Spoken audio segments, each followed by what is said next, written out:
Darkcast Network. Welcome to the dark side of podcasts. Content warning ahead. This podcast contains very sensitive topics such as missing persons, unsolved cases, haunted houses, and paranormal activity. These type of topics can contain very upsetting, sensitive details and stories. Please listen responsibly.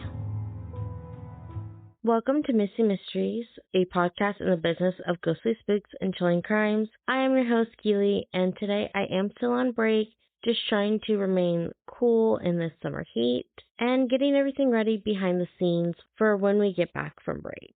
Today I am featuring one of Darkcast Network's newest podcasts, The Book of the Dead. The Book of the Dead is a true crime New Jersey podcast hosted by daughter Courtney and mother Lisa. These two are so easy to listen to. I really do enjoy listening to their podcast from what I have heard so far, and they approach their cases much like myself. It is very victim-based and ethical, and I'm just going to let them take it away so you can hear for yourself.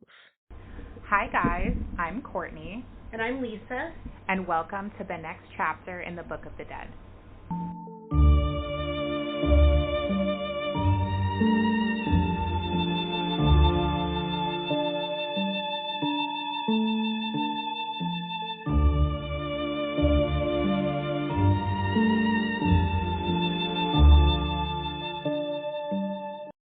Hi guys, welcome to today's chapter. Today's chapter is, well, all of the ones we do are very important. This one has an important message to it. Okay, I'm intrigued. I don't want to say motive because that's the wrong word, but I guess you could say the motive behind it is, or the type of crime it is something that's it happens a lot and people don't really talk about it. It's like one of those, there's a lot of shame behind it and there shouldn't be. I'm being cryptic. You're good at that. Today's case is the murder of Stephanie Parze. And this happened in New Jersey. This is a New Jersey case, and actually one of my coworkers told me about this case. So we are going to jump right in. So you have that look on your face. I wish you could all see the look on her face. She's getting ready to take us down. If this woman is murdered, then it's already a horrific rabbit hole that she's going to bring us down. But let's do this. I'm bracing myself, but let's do this. Witchcraft, the occult, extremist beliefs, murder. Tune in to Rogue Darkness each Friday and join host Raven as I uncover horrific crimes committed under the misconceptions and misunderstandings of witchcraft and other belief systems. I'll cover a wide range of crimes involving ritualistic killings and extremist beliefs to cult persuasion and supposed possession. Anything and everything that borders the line of horrifying. There's always three sides to a story. Side A, Side B, and then the truth. Let's uncover the truth together and explore the darkness of mankind, one crime at a time. Available wherever you get your podcast fix, simply by searching Rogue Darkness.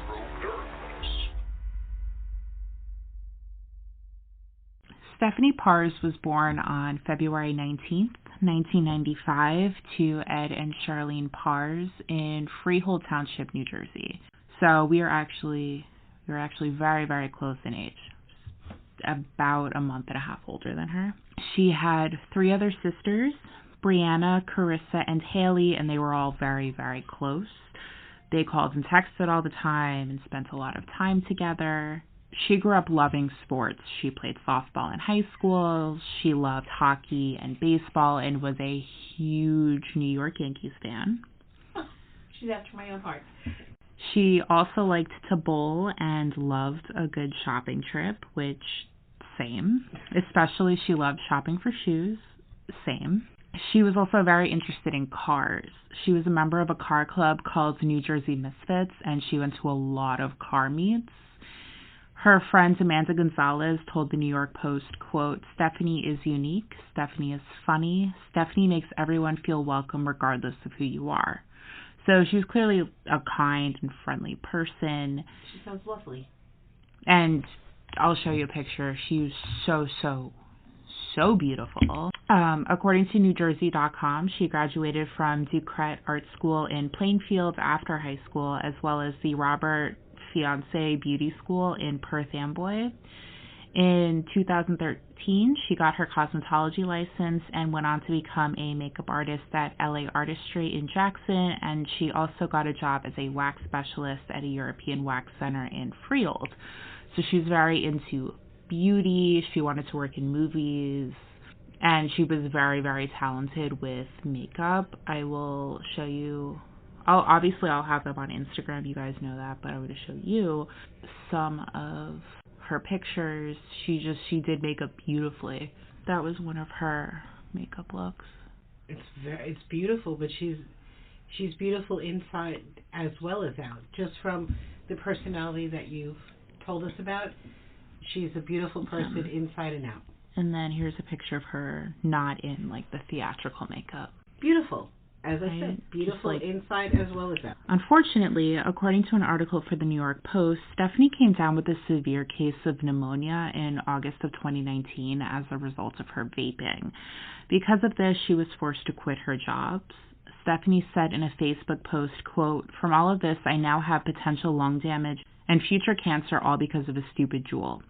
Her friend Amanda said that Stephanie took up nannying as a way to make money since she couldn't return to work after being sick, which I'm sure was devastating for her because, as I said, like, she wanted to be a makeup artist, she wanted to work in movies, and I can only imagine how severe of a case of pneumonia she had for it to do such terrible damage. Absolutely. I mean, you've had really, really bad pneumonia. I mean, I've had pneumonia, and, you know, obviously not to this extent, but, I mean, it literally feels like there is an elephant on your chest. Well, I compare it to, now, for those that don't know, I am asthmatic. So when, at least in the best analogy I can give you is when your lungs are so filled with mucus and whatnot, infection, because that's what pneumonia is, it's an infection. But when they are so filled, imagine holding your nose like you're going to, jump in a pool and you hold your nose, and the only air that you're getting is if you're breathing out of a straw. That's the closest I can come to someone who has never experienced asthma or pneumonia to that extent. But that's basically, at least to me, that's what it feels like, as if I can't breathe out of my nose, and the only air that I'm getting is if I'm trying to, suck it through a straw. It's very difficult to breathe. Yeah, and it's painful. Oh, yeah, especially when you're coughing. Yeah. So I can just imagine, like, how bad her pneumonia was for it to literally stop her from going to work. Right, pursuing her dream job. Yeah.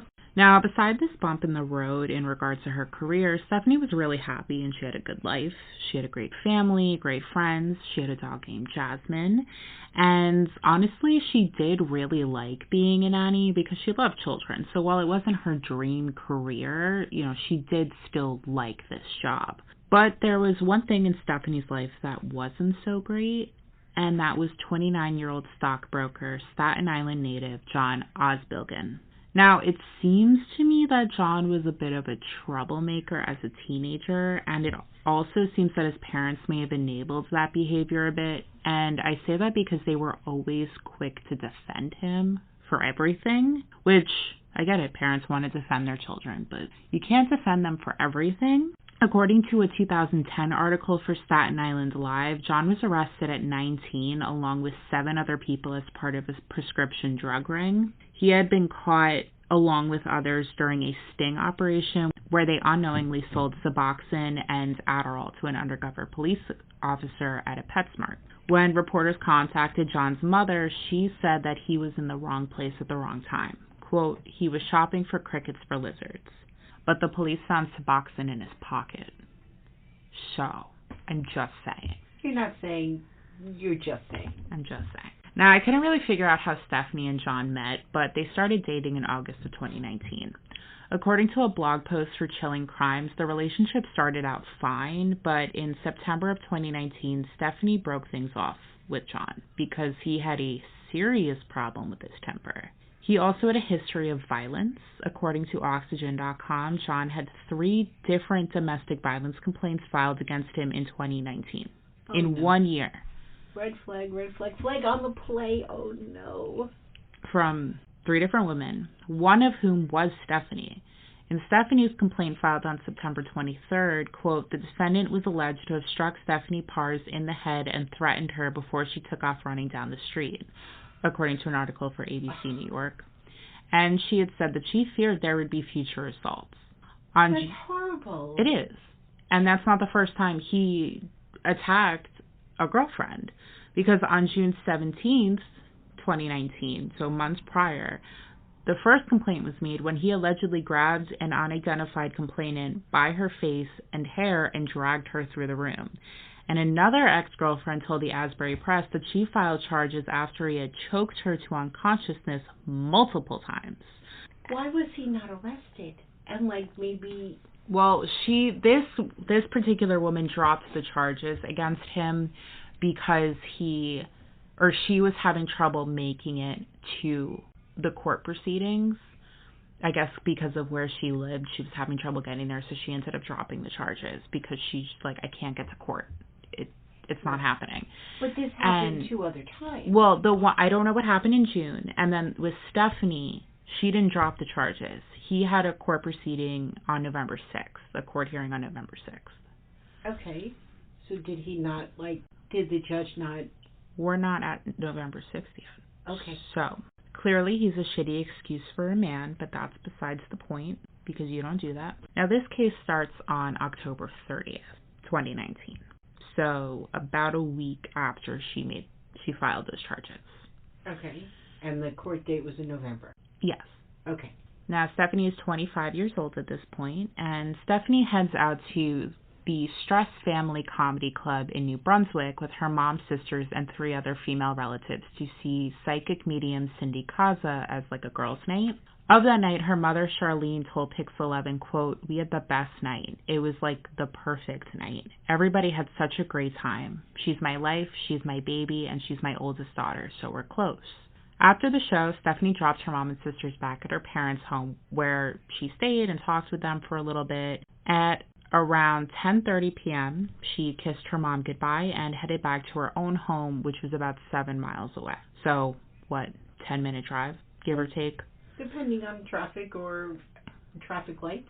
Yeah, probably. Now, on the way home, she sent a Snapchat of herself to her mom, and Charlene told Stephanie to text or call when she got back so that Charlene would know Stephanie got home safe. That's a mom thing. Yes.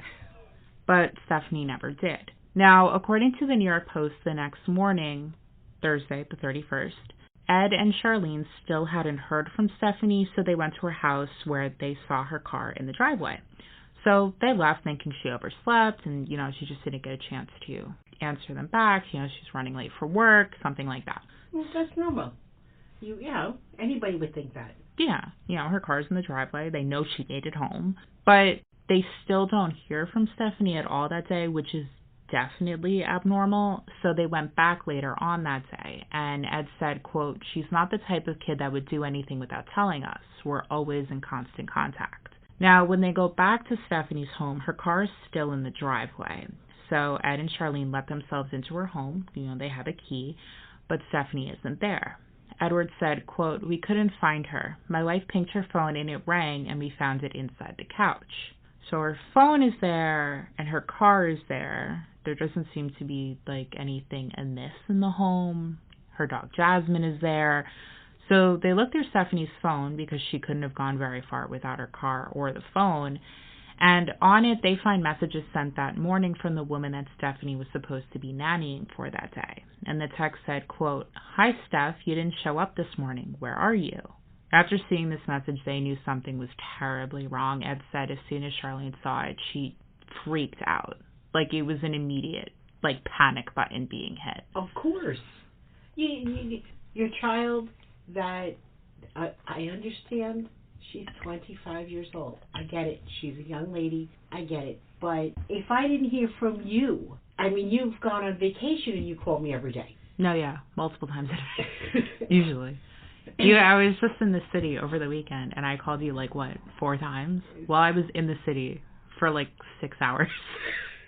But if you didn't call me, yeah, if you were gone overnight or whatever, and you didn't call me, that would be panic button too.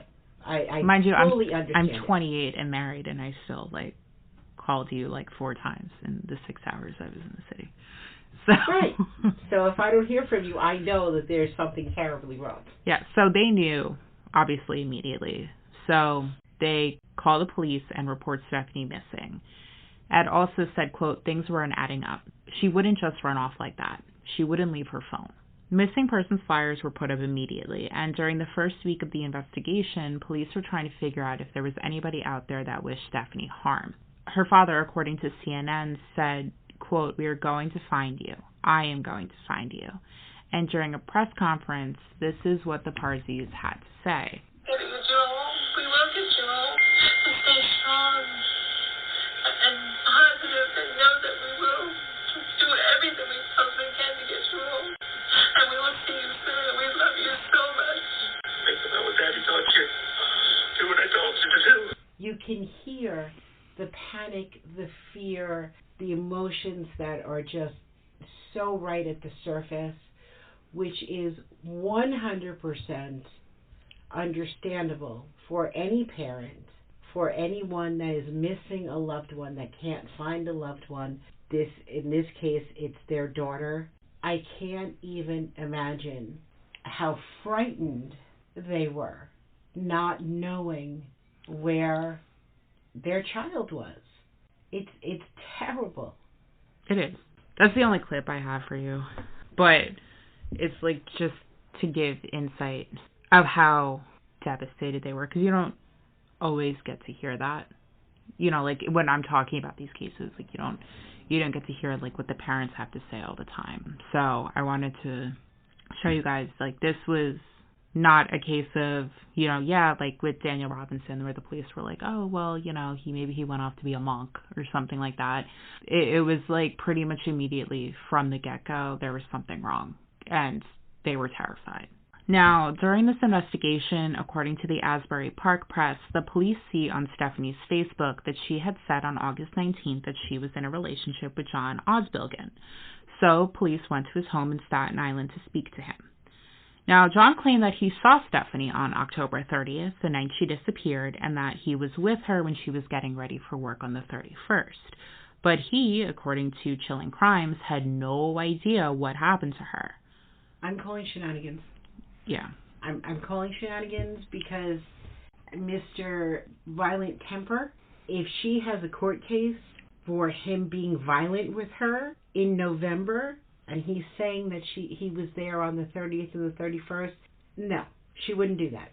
I know she wouldn't do that. Now, I will say, at this particular moment, when they speak to him initially, they don't know about the court case. This is only a couple of days into her being missing. So they are unaware that she has this complaint filed against him. So police keep looking.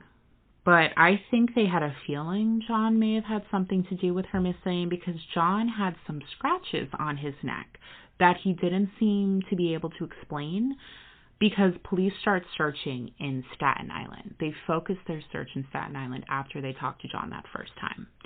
According to the New York Times, police searched more than once at Long Pond Park, which is a 115-acre nature preserve in Staten Island, about 20 or so miles from Stephanie's home.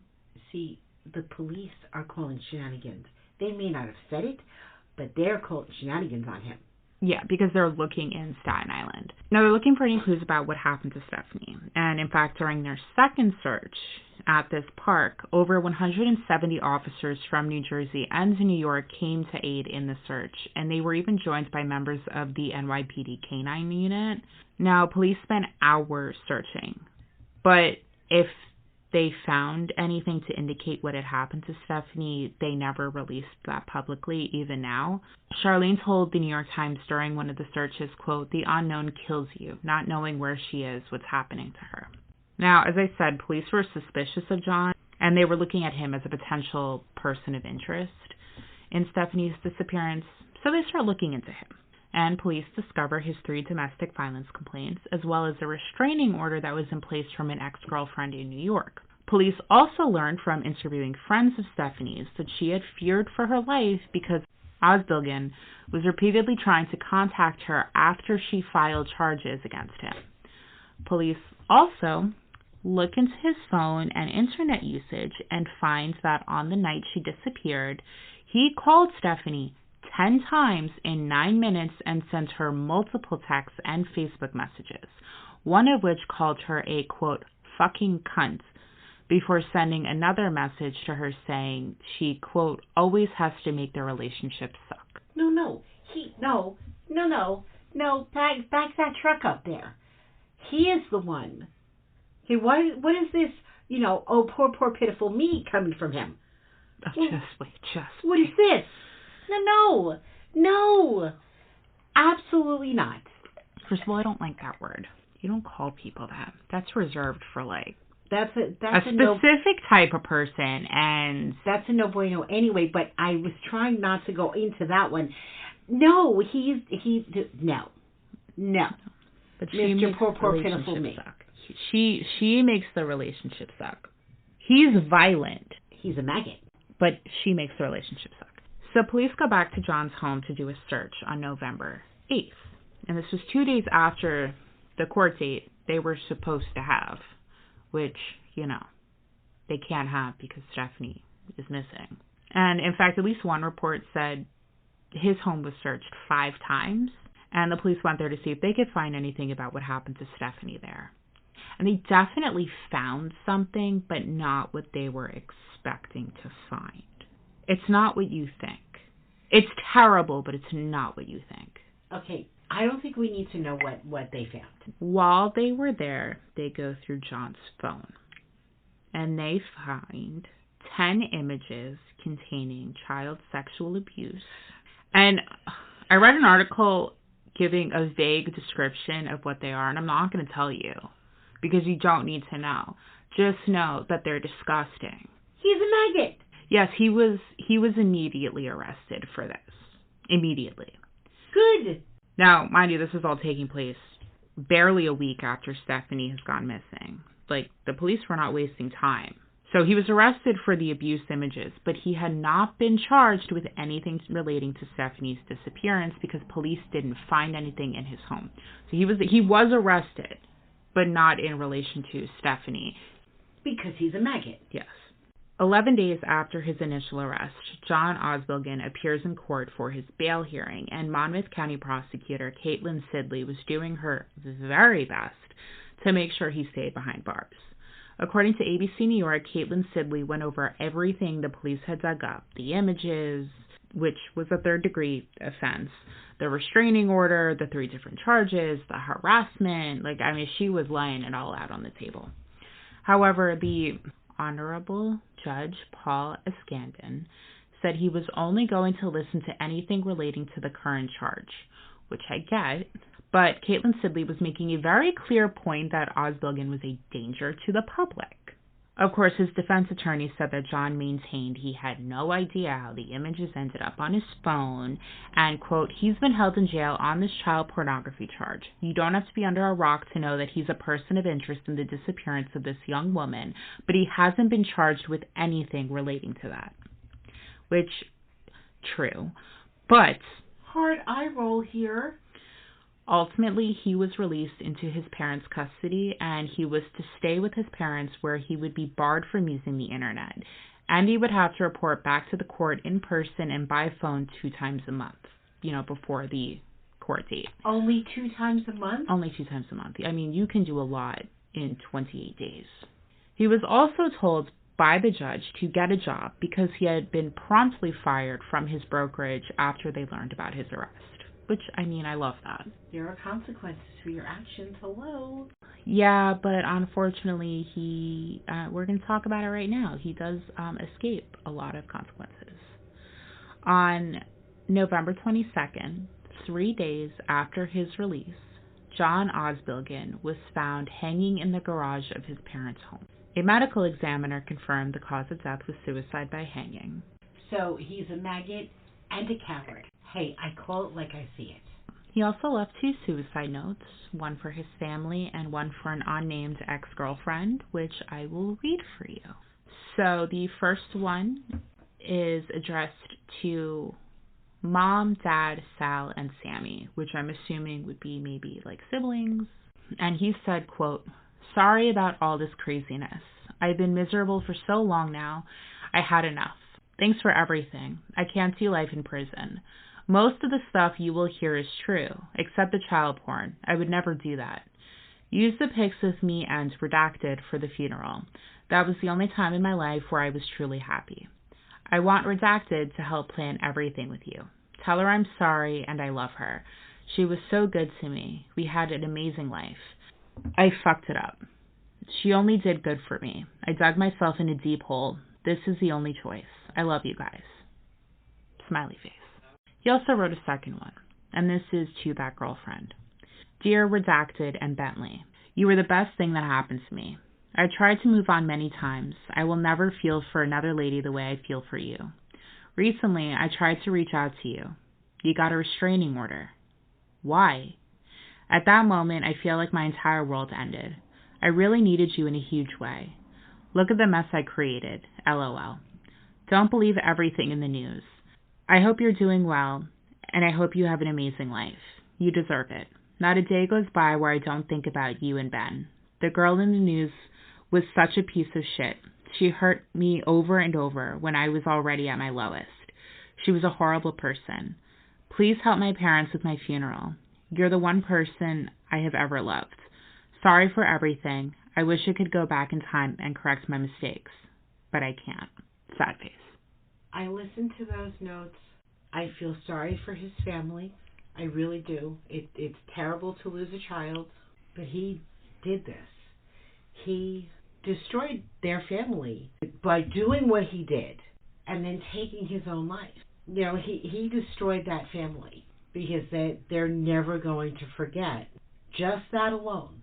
It's interesting that he wrote that second note to the ex-girlfriend, the one that had a restraining order against him.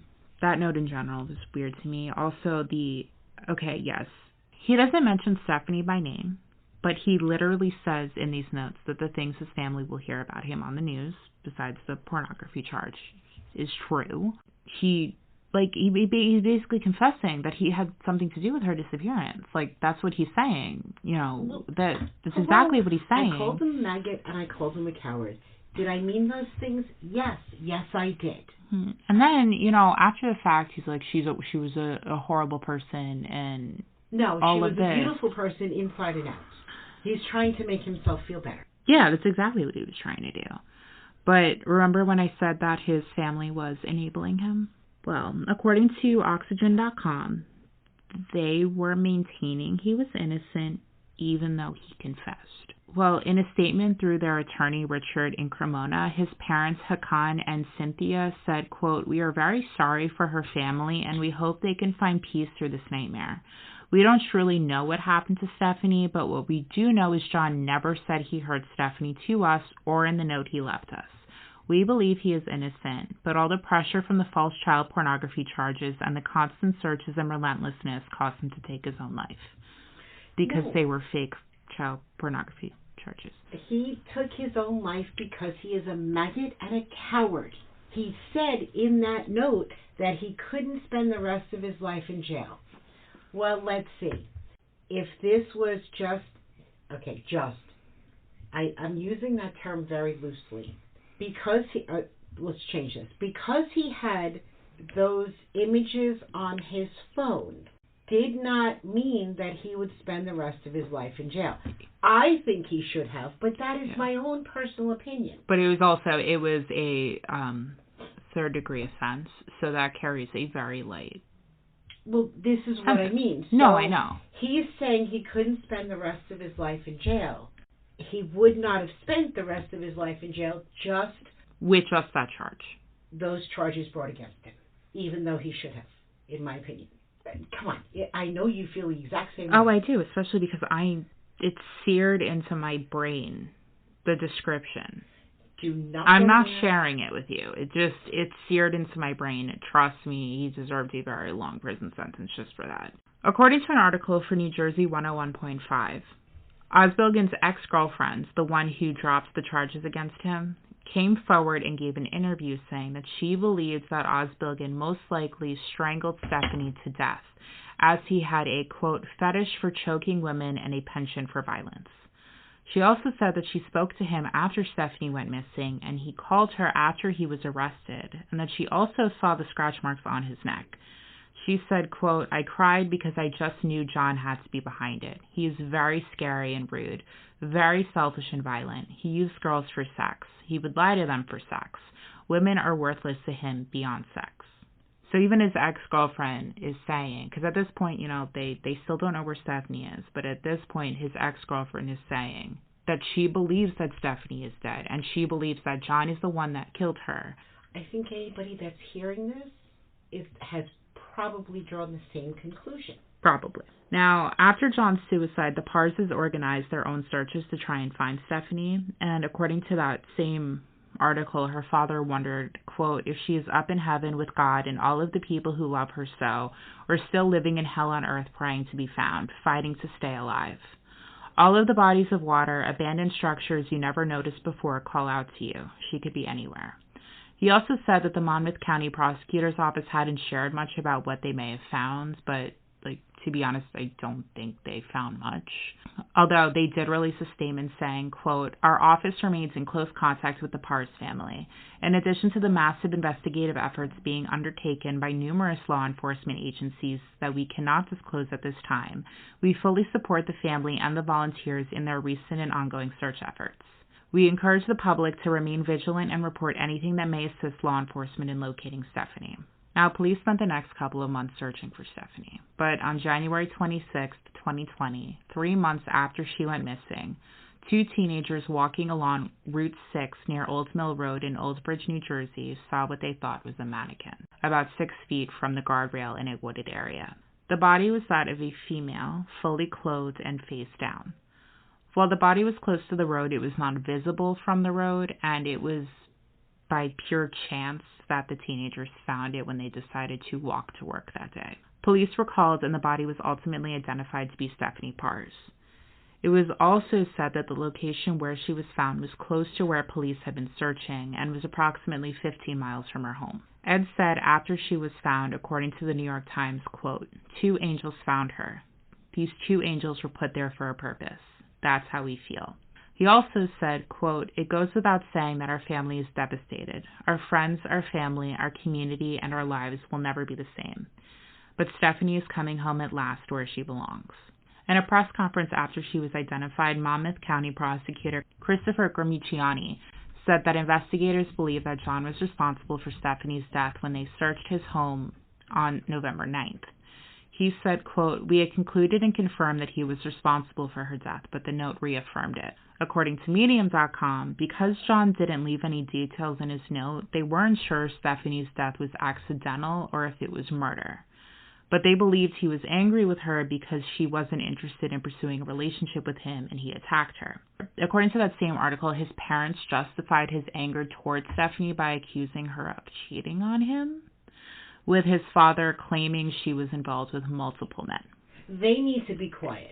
I get it. You have a lot of anger. Your son is dead. But that was a direct decision that he made? No, he's a maggot and a coward, and defending him by attacking her character. Well, yes, her character, her reputation, it is just horrible in its own right. How do you do that? They lost a child. Stephanie's parents lost a child. His parents lost a child by his own hand. And they're going to attack her? Absolutely not. They need to be quiet. Well, according to a NewJersey.com article, his parents are actually being investigated by police for possibly hindering the investigation into Stephanie's disappearance. You think? This was revealed during a virtual court hearing after a motion was filed by Richard and Cremona, their attorney, seeking the return of property that was seized during the investigation, to which prosecutor Caitlin Sidley said that it was still part of their ongoing investigation into anyone who was helping John. And Cremona said, quote, they did everything they could to help police find this girl when she was still missing. As time went on, they got treated like criminals. On October 26, 2020, according to an article for Law and Crime, prosecutors said they, quote, believe there were texts between the Osbilgans and John after he killed Stephanie, and that he possibly confessed to what he had done, and they helped him cover it up, and they are being investigated for tampering with evidence because police believe these messages were deleted. They also think, according to the Daily Mail, that they hid one of the suicide notes from police, and they refused to give police the passwords to their cell phones. Hakan Osbilgan, meanwhile, says that he did refuse to give the police the passwords because he's angry with them for the treatment of his son. Hakan said, quote, I can't stand the prosecutor. They would leave him in the cell 9 days by himself, and then every morning they would have a female guard go in, and she would say, John, do you see how many charges they got against you today? They were using this female officer, and what they really wanted him to do is they wanted him to go, insane on her, so they could say he has some kind of bias against women, and it's not true. It's not true. You guys are the murderers. My son had nothing to do with her disappearance. Prosecutors lied through their teeth. There are a couple of things I know that I won't say because I don't want to make her look bad. She's not here, and my son is not here. My son dated a lot of girls. There would be a lot more girls out there saying something about him. My son was 6'4", he was gorgeous, he had brown hair, green eyes. When I walked in the mall with him, girls would turn around and stare at him. He was a beautiful kid. That had an ugly heart, an ugly soul. Yeah, and violent criminal. And you're clearly just enabling that. I get it, parents love their children, but come on, dude. He had 3 domestic violence charges in 1 year filed against him by 3 different women, a restraining order. 3 different women that don't know each other at all made this up. Well, according to his parents, I wouldn't be surprised if they said that. Now, because he was an angel. Oh, yeah, an absolute angel. I will say the police never released an official cause of death for Stephanie. I'm inclined to believe it probably was strangulation, but it has never been released. I also could not find an update on the results of the investigation into his parents. I don't know if it's still ongoing or what, but I couldn't find any resolution on that as of today. Now, since Stephanie's death, her parents have founded the Stephanie Nicole Parze Foundation in order to try to prevent and help families cope with situations like hers. Their mission statement says, quote, our mission is to provide education, intervention, and support to families and individuals dealing with domestic violence, sexual abuse, and missing loved ones. Now, I said in the beginning that this came with, an important message. And I think it's pretty obvious what that message is. According to the National Coalition Against Domestic Violence, approximately 16,441 people were victims of domestic violence homicides over the last 10 years. 1 in 4 women and 1 in 7 men go on to experience domestic violence in their lifetime. And it's something that people don't ever talk about because there is that weird stigma attached to domestic violence, especially if men are on the receiving end. If they're in a domestic violence situation, they don't report it because there's that preconceived notion that men shouldn't be in situations like this.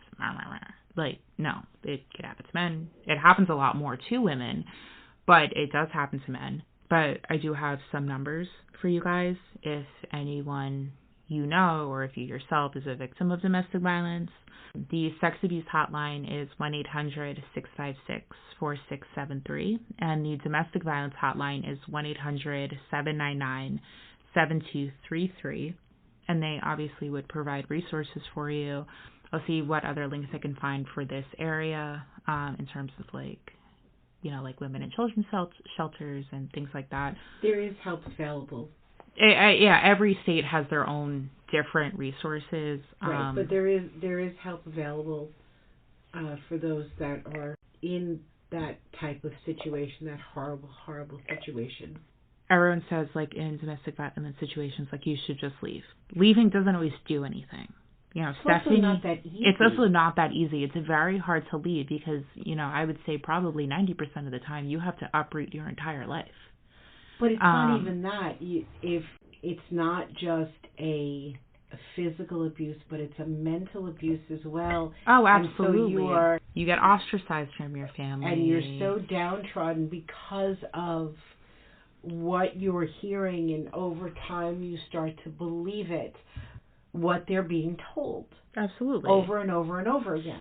Stephanie did, took all those right steps. She filed a police report. She was going to court.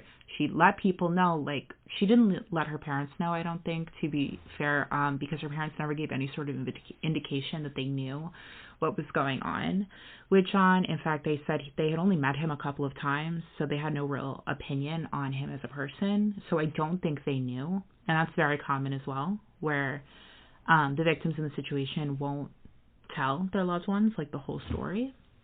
It's, we broke up, we weren't getting along or something like that. Not, we broke up because they were attacking me physically or verbally or emotionally. But, Stephanie did all the right things, and she was murdered because of it. There's the laws when it comes to, domestic abuse and stalking are, really shitty, because a lot of times it's we can't do anything unless something physical happens. Right. But so, and until you're hurt severely. Yeah, and it's we can't do anything. It's no. 90% of the time when that happens, it's too late. I will also put the link to the Stephanie Nicole Parze Foundation down below. They do different fundraisers to raise money. They, I think their most recent one they're doing, or they just did, was a golf outing thing. Okay. And they have a a merchandise shop in their website where you can buy different things with the foundation's name on it, but they also have some things to help keep you safe. They have those portable alarms, they have pepper spray. I was perusing it, so if you guys are interested, I'll leave that link below. And again, even if you just buy something to support them, all of the proceeds from those sales go to the foundation to help with education and all of that. So they are trying to make the absolute best out of a really, really horrific situation. So that was the murder of Stephanie Parze. Another horrific rabbit hole that you brought us down. Wait till next week. We're going to Australia. So I'm going to worry all week. That's great. Awesome. Thanks. And for you guys that are familiar with some cases in Australia, there aren't a lot. There aren't a lot of big ones, but I think Granny Dawes is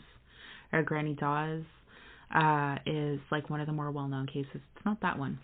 She was the first person to be put on death row in Australia. I don't want to know what she did. She was a wackadoo. But this is not the case we're talking about next week. Next week we're going to be talking about the devil next door. Oh, that sounds just lovely. Thanks. I'll leave it on that note. Have a good week, guys. Thank you so much for listening to this chapter of the Book of the Dead. As always, check the source notes for resources used in this chapter. And don't forget that you could follow us on Instagram at Book of the Dead Pod, or shoot us an email with a case suggestion at bookofthedeadpod@gmail.com. We just hope that you have a wonderful rest of your week.